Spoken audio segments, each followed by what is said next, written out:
Saudara, merebaknya virus corona mulai berdampak pada sektor pariwisata. Merebaknya virus corona langsung berdampak terhadap usaha perhotelan.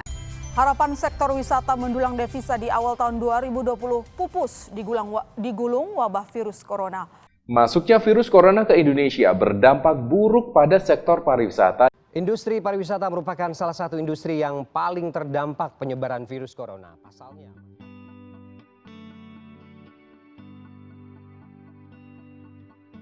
seperti yang sudah kalian saksikan dari cuplikan-cuplikan berita tadi, bahwa virus corona memiliki dampak yang sangat besar terhadap industri pariwisata.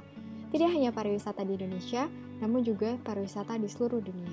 Oleh karena itu, pada kesempatan kali ini saya ingin membahas mengenai dampak apa saja yang timbul akibat adanya pandemi ini terhadap pariwisata dunia.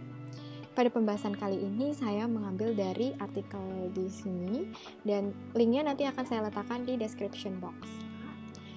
Seperti yang kita tahu bahwa virus ini hingga Juni ini itu menyebar hampir ke seluruh dunia.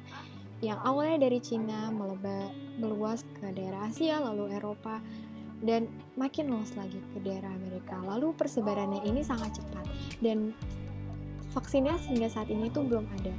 Berikut ini ada peta mengenai persebaran virus corona. Dan peta pertama ini itu ada dari data dari bulan Januari, dapat dilihat awalnya persebarannya masih dari Cina, lalu Eropa, dan beberapa di Amerika. Lalu peta selanjutnya, pada tanggal 31 Maret, persebarannya makin meluas, hampir ke seluruh dunia.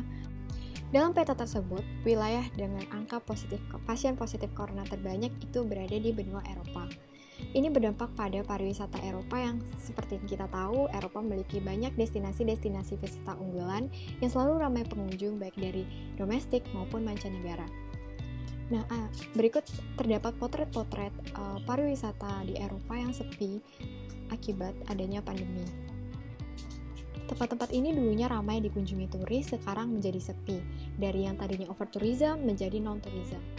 Dari segi ekonomi, banyak perusahaan di bidang pariwisata yang mengalami kebangkrutan. Nah, berikut ada beberapa sektor dalam pariwisata yang terkena dampak akibat adanya pandemi ini. Yang pertama ada maskapai penerbangan. Maskapai penerbangan mengalami kerugian akibat banyaknya penumpang yang membatalkan penerbangan. Dan hingga saat ini, banyak beberapa maskapai penerbangan yang sudah mengalami kebangkrutan. Salah satu contohnya adalah maskapai penerbangan dari Inggris, Flight, yang menyatakan kebangkrutan di bulan Maret lalu. Yang kedua adalah akomodasi. Hampir di seluruh negara, pendapatan hotel maupun penginapan itu menurun drastis hingga 50%. Terutama beberapa negara-negara dengan pasien corona banyak, seperti Italia, karena adanya kekhawatiran dari tamu untuk menginap apakah ini terbebas dari virus ataupun tidak. Yang selanjutnya adalah restoran. Dengan diberlakukan lockdown, tentu saja tidak boleh ada kerumunan, sehingga restoran tidak boleh menerima tamu yang ingin makan di tempat. Jadi terdapat beberapa restoran yang hanya boleh take away atau melalui layanan pesan antar. Yang selanjutnya adalah kapal pesiar. Kapal pesiar ini memiliki potensi yang sangat besar untuk menularkan virus ini karena kebanyakan penumpangnya itu dari berbagai negara.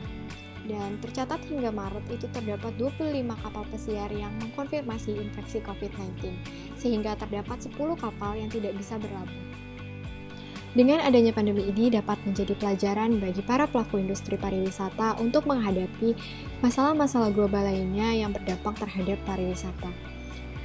Sekian dari presentasi dari saya, kurang lebihnya mohon maaf dan terima kasih sudah menonton.